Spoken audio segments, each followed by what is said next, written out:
அத்தியாயம் 17. அரசன் எங்க விக்கி? உள்ளே வந்ததும் அரவிந்த் கேட்டது அதைத்தான். அவன் குரலில் இருந்தது அதீத பதட்டம். அவன் வீட்டுக்கு போயிட்டான்டா. ஏன் அவனை தேடுற? விக்கி, நிலமை நாளுக்கு நாள் மோசமாயிட்டே போகுது. அரவிந்த், ரிலாக்ஸ். ஃபஸ்ட்டு உட்காரு. என்ன நடந்தது? வர்ற வெள்ளி அன்னைக்கு சீதாவை கொல்ல போகிறதா பேசிகிட்டு இருந்தா அந்த ராகவி. கூடவே சுந்தர்னு ஒருத்தன். அவனை சாகிறதுக்கு முன்னாடி அணி வேற பார்த்துருக்கான். நான் ராகவியை என்னமோன்னு நினச்சேன். ஆனால் அவள் இவ்வளவு கேவலமான பிளானோட என்கிட்ட நெருங்கி வந்திருப்பான்னு எனக்கு தெரியாமல் போயிடுச்சு. எனக்கே என்னை நினச்சி வெக்கமாக இருக்குது. இதெப்படி நான் கவனிக்காமல் விட்டேன்? உடனே இதை நாம் சரி பண்ணலாம். விக்கியின் பேச்சில் என்ன இவ்வளவு சாதாரணமாக இருக்கீங்க என்று வெகுண்டான் அரவிந்த். வேற எப்படி இருக்கணும்? உங்களுக்கு டென்ஷனே இல்லையா? அதான் வெள்ளிக்கிழமை வர இன்னும் நாள் இருக்கே, பார்த்துக்கலாம். அரசன்கிட்ட சொல்லணும் விக்கி. தேவையில்லை. ஏன் விக்கி? அவன்கிட்ட சொன்னால் அவன் ஜாக்கிரதையாக இருப்பான்ல. அவன் அப்படியே உடஞ்சிடுவான். அவனை பற்றி எனக்கு தெரியும். நீ அவன்கிட்ட இதையெல்லாம் சொல்லாத, புரிஞ்சதா? சரி, நான் சொல்லலை. எனக்கு கொஞ்சம் வேலை இருக்குது, நான் பார்க்குறேன் என்று சட்டென்று எழுந்தவன் அப்புறம் இந்த பெட்டி என யோசித்து இப்போதைக்கு நீங்களே வச்சிருங்க என்றபடி வெளி கிளம்பியிருந்தான். அன்றைய இரவின் நடுநிசி பொழுது. ராகவி வீட்டில் ஆழ்ந்த உறக்கத்தில் இருந்தாள். அப்போது அவளது காதில் ஒருவித சப்தம் கேட்டது. ஆழ்ந்த உறக்கத்தில் இருந்த அவளை அந்த சப்தம் தொந்தரவு செய்து உசுப்பிவிட அவளோ விழிகளை திறக்க மாட்டாமல் திறந்தாள். விளக்கு எல்லாம் அணைத்துவிட்டு அவள் படுத்திருக்க முழித்தவுடன் அவளுக்கு எதுவும் முதலில் புரியவில்லை. மீண்டும் விழியை மூடிவிட நித்திரையோடு சேர்ந்த அந்த சத்தமும் கேட்டது. உறக்கம் இப்போது தொலைந்து போயிருக்க அவள் பட்டென்று எழுந்து அமர்ந்தாள். அருகே இருந்த மொபைலை எடுத்து டார்ச்சை ஆன் பண்ணியவள் எழுந்து சென்று அறையின் விடிவிளக்கை போட்டாள். மங்கலான வெளிச்சம் உள்ளே பரவியது. வாட்டர் பாட்டில் தேடி எடுத்தவள் தண்ணீர் குடிக்கும்போது ராகவி என்று கேட்ட குரலில் அப்படியே பாட்டிலை நழுவ விட்டு திரும்பினாள். அங்கே யாரும் இல்லை. இப்போ யாரோ கூப்பிட்ட மாதிரி இருந்ததே என்று அவள் பயம் கலந்த விழியோடு சுற்றிலும் பார்த்தாள். அவளுக்கு பின்புறம் யாரோ இருப்பது போல் பிரம்மை. உடனே அவள் திரும்பி பார்க்க மீண்டும் முதுகுப்புறம் யாரோ இருப்பது போல் பிரம்மை. மாறி மாறி இப்படியாக தோன்ற அவளுக்குள் பயம் பிடித்து விட்டது. வேகமாக அறைக்கதவை திறந்து வெளியே செல்லலாம் என்றெண்ணி அதை திறக்க முயல அவளால் அந்த தாழ்பாலை அசைக்கக்கூட முடியவில்லை. என்னவோ தப்பா இருக்கு. அவள் பயந்து கொண்டே சுவற்றின் ஓரம் ஒடுங்கி போய் நின்றிருந்தாள். ராகவி? யாரு? ராகவி யாரு? மிரட்சியுடன் அவள் கேட்டாள். நானா? உனக்கு வேண்டியவன் தான். யாரு? ப்ளீஸ் விளையாடாதீங்க. யார் நீங்கள்? உண்மையை சொல்லிடுங்க. நானா? நான் தான் சுந்தர். ராகவி. சுந்தரா? அவள் அதிர்ச்சியில் இருக்க, சுந்தரே தான் ராகவி என்றது அந்த குரல். சுந்தர்? இல்லை இல்லை, நான் நம்ப மாட்டேன்.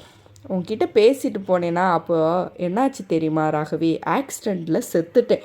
இல்லை இல்லை, அவனுக்கு எதுவும் ஆகலை. பொய் சொல்கிறேன். நான் நம்ப மாட்டேன். நான் செத்துட்டேன் ராகவி. இங்கே இருக்கிறது என்னோடய ஆவி. உன்னை விட்டுட்டு என்னால் எப்படி இருக்க முடியும்? அதான் உன்னையே தேடி வந்துட்டேன். ஆவியா? அவ்வளவுதான். அவளது மூளை சிந்திக்க மறந்தது. அப்படியே மடங்கி அமர்ந்தவள் கண்ணீரோடு சுந்தரா இல்லை என்று மாறி மாறி அவளுக்குள்ளேயே பேசிக்கொண்டாள். அவளது தோளின் மீது எதுவோ உராய்வது போல் இருக்க அவள் பயந்தே விட்டாள். கிட்ட வராத. உன்னை விட்டு தள்ளி இருக்க என்னால் முடியாது. இல்லையா ராகவி? நீ சுந்தர் இல்லை, அவன் நல்லா தான் இருக்கான். இப்போவே ஃபோன் பண்ணி பார்க்குறேன். அவள் வேகமாக ஃபோனை எடுத்து அவனுக்கு அழைத்தாள். அவளது அறைக்குள்ளேயே சுந்தரின் ரிங்டோன் ஒலிக்க கண்களில் இப்போது அதீத பயம் தெரிய ஆரம்பித்து விட்டது அவளுக்கு. சுந்தர்? படபடக்கும் இதயத்தினை பிடித்து கொண்டு அவள் தடுமாறி அழைக்க எதிர்பக்கம் அழைப்பு ஏற்கப்பட்டு ராகவி என்ற குரலும் கேட்டது.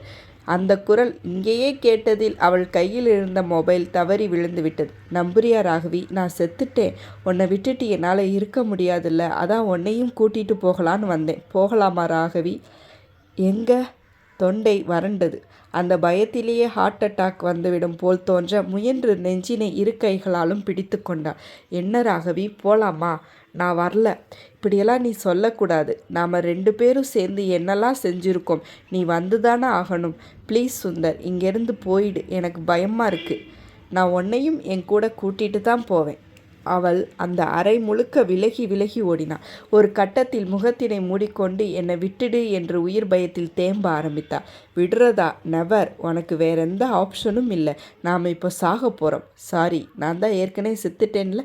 நீ தான் சாக போகிற. டைம் வேஸ்ட் பண்ணாத. சீக்கிரமாக செத்து போயிடு. அப்போ தான் நீயும் ஆவியாக மாறிடுவ. நாம் அதுக்கு பிறகு சந்தோஷமாக இருக்கலாம். நான் சாக மாட்டேன். விருட்டென எழுந்தவள் கதவின் தாழ்பாலை தன் பலம் கொண்டு திறக்க அவளது நேரத்திற்கு அது திறந்து கொண்டது.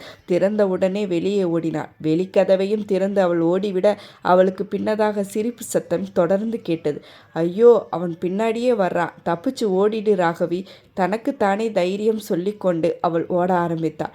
இப்போது அவளுக்கு கருப்பன் கோவில்தான் அடைக்கலம் புக சரியான இடம் என்று தோன்றியது. அங்கே சென்று விட்டால் கருப்பன் ஆவியிடமிருந்து தன்னை காப்பாற்றி விடுவான் என்ற எண்ணத்தில் அவள் ஓட சட்டென்று கால் பிரட்டி விட்டதில் அவள் குப்புற விழுந்து விட்டாள். உயிரை காப்பாற்ற வேண்டுமே. வேகமாக எழ முயல காலில் வலி எடுத்தது. அந்த வலியை பார்த்தால் அவள் சாக வேண்டியதுதான். அதனால் பல்லை கடித்து எழ முயற்சி செய்யும் போதே காலினை இழுப்பது போல் தெரிந்தது. ஐயோ, அவன் வந்துட்டான். பீதியில் அவள் சுந்தர் என அழைத்தாள். நானேதான் ராகவி. என்னை விட்டுட்டு ஓடுறத என்னால் தாங்கிக்க முடியல. நீ என்னோட உயிர் தானே. வா, நாம் இங்கேருந்து போகலாம். இந்த உலகமே வேண்டாம். நாமளும் இது வரைக்கும் தப்பு பண்ணிட்டு இருந்துட்டோம். இனிமேலாவது நல்லபடியாக வாழலாம். என்னை விடு. அவள் கால்களை ஆட்டினாள். பிடி இறுகியது. விடமாட்டேன் என்பது போல் இருந்தது அந்த இறுக்கம். காலை உதறிவிட்டு மீண்டும் எடுத்தாள். ஓட்டம். மூச்சு மேலும் கீழும் வாங்கியது. வலி உயிர் போனது. ஆனாலும் அவள் நின்றுவிடவில்லை. ஓடினாள். இன்னும் சிறிது தூரம் மட்டுமே. கருப்பனின் ஆலயம் வந்துவிடும். உயிரை காப்பாற்றி கொள்ளலாம். இந்த எண்ணத்தினையே ஆதாரமாக பற்றி கொண்டு ஓடிக்கொண்டிருக்கும் அவளுக்கு முன்னே எதன் மீதோ மோதி அப்படியே பின்னால் நகர்ந்து நின்றாள். பயத்தில் அவள் என்னதென்று பார்க்க அங்கே மரக்கிளையில் தூக்கில் தொங்கிக் கொண்டிருந்தது ஒரு பிணம். அந்த சடலத்தினை பார்த்தவுடனே கண்கள் இருட்டத் தொடங்கியது. நெஞ்சம் படபடவென்று அடித்து கொள்ள அப்படியே பின்னால் திரும்பி ஓட்டம் பிடித்தாள். மீண்டும் மீண்டும் கண்ணுக்கு முன் அந்த சடலமே தொங்கிக் கொண்டிருப்பது போன்ற காட்சி தென்பட தேகம் நடுங்க அங்கே இருந்த மரத்தின் அருகே அமர்ந்து மூச்சு வாங்கினாள். இன்னைக்கு சாவு கன்ஃபார்ம் என்பதே அவளுக்குள் ஓடியது. இந்த ஊருக்கு வந்திருக்கவே கூடாது என்ற எண்ணம் இப்போது வந்தது. தவறு என்று தெரிந்தும் செய்ததன் வீரியம்தான் இப்போது தன்னை துரத்துகிறது. அவள் புரிந்து கொண்டாள். இனி புரிந்து ஆக போறது என்ன? நானும் இப்படிதான் சாக போறேன் என நினைத்த மாத்திரத்தில் அவள் கழுத்தில் ஏதோ ஊர்ந்தது. உணர்ந்து அவள் தடுக்கும் முன் கழுத்து இறுக்கி அப்படியே அவள் அந்தரத்தில் தொங்க ஆரம்பித்து விட்டாள். தொண்டையில் ஏற்பட்ட அழுத்தத்தினை மீறி மூச்சு காற்றுக்கு போராடியது அவளது ஒட்டுமொத்த தேகம்.